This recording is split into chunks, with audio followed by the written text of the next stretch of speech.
Being called a tin-foil hat wearer by someone in a mask and a visor and a pair of marigolds is quite something, isn't it? The irony is not lost on me there. The First and Second World Wars were fought in trenches and in the airs and in the sea. This one is a war for our mind. This is the Third World War. People have debated over years and years how it would manifest. We're in the middle of it. We're in the middle of it. It's a war for our minds, for our compliance and servitude, and they've thrown everything at us over the last 5 months, and yet we're still here standing.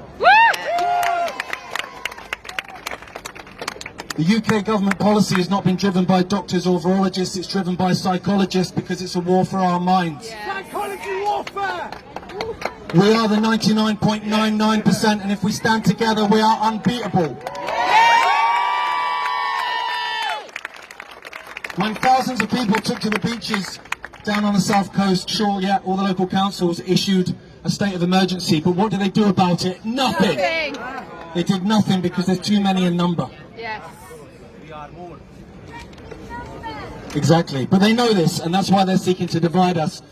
We've got the 77th Brigade, which is part of the UK Army, which has been steering psychology and therefore behaviour all over the internet. You can see them a mile off, you guys, can't you? SAGE is taking advice from the Behavioural Insights team, part of UK government, whose purpose is to nudge you into a way of thinking that will garner the response that they want. And with the unwavering support of the mainstream media and social media deleting, shadow banning, putting those really annoying fake news things on everyone that speaks out against the official narrative, they're seeking to divide us. Yeah. Old, young, black, white, pro-vax, anti-vax, left, right, you name it, if they can find a fault line, they will exploit it. Yeah, if you look around, we're all standing here, every single one of those demographics.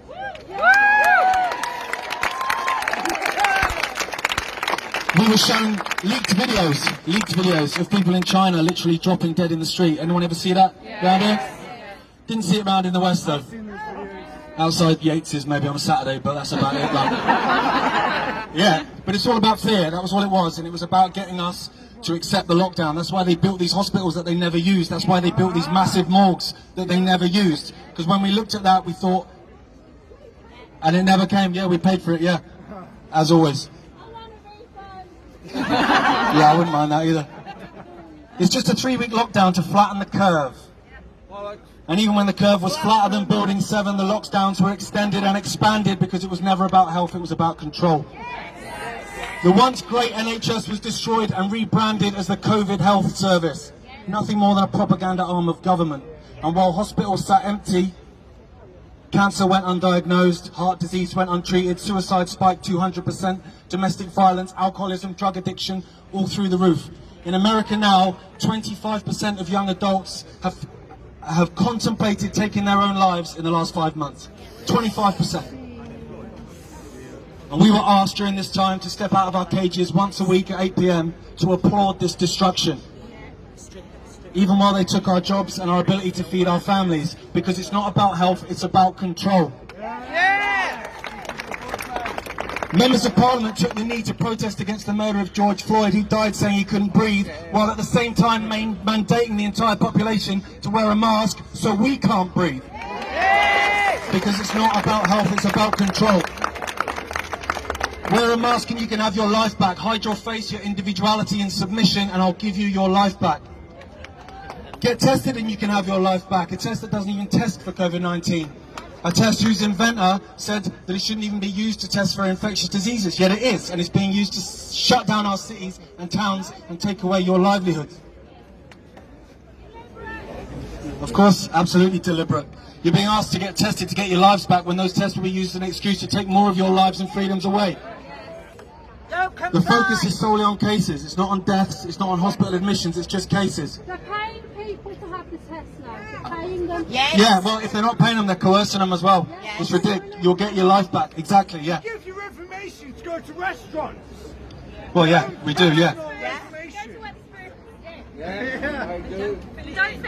Another of life's wonderful coincidences. But they only talk about cases now, not deaths, at a time of year when flu and respiratory disease death drops by 80% anyway. Just a coincidence, nothing to worry about there, mate.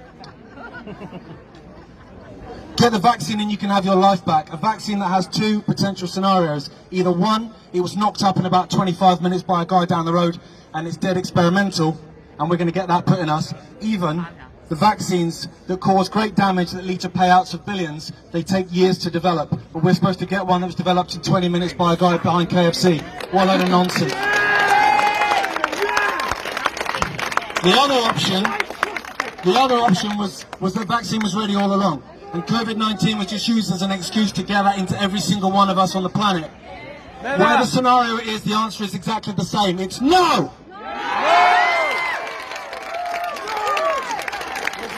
I will not accept the new Orwellian newspeak that has rolled off of the forked tongue of every single government and mainstream media shill over the last 5 months. There is nothing normal about children being put in boxes in playgrounds away from their friends. There is nothing normal about over 60s in care homes having do not resuscitate orders put on them without theirs or their family's consent, denied treatment so they can die alone and have COVID-19 put on the certificate with no evidence for it. There is nothing normal about us losing our livelihoods and our humanity. Nothing normal at all. There is nothing social about being distant from your friends, your families, your fellow human beings. It makes no sense. You can't go to your grandma's house, but you can take her to Alton Towers. It doesn't make sense because it doesn't need to. Because it's not about health, it's about control. There is nothing normal about children dying alone in hospital beds because their mums and dads are not allowed to be there with them. There is nothing normal about that, and I will not accept it.